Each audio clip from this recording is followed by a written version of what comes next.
జీలకర్ర బెల్లం తోటి తల మీదే చెయ్యి వేసి కలకాలం తోడంటూ మాటివ్వగా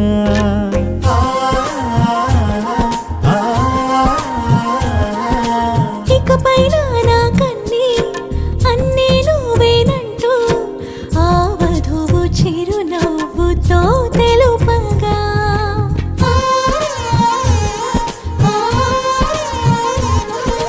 మూడే ముళ్ళనుకుంటే ముళ్ళే కదా, ముడితోనే ముడిపడినే బంధం కదా.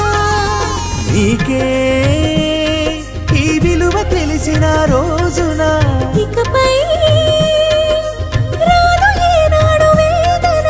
రారమ్మా శుభమంటూ దీవించి వెళ్ళండి, అక్షింతలెయ్యండి.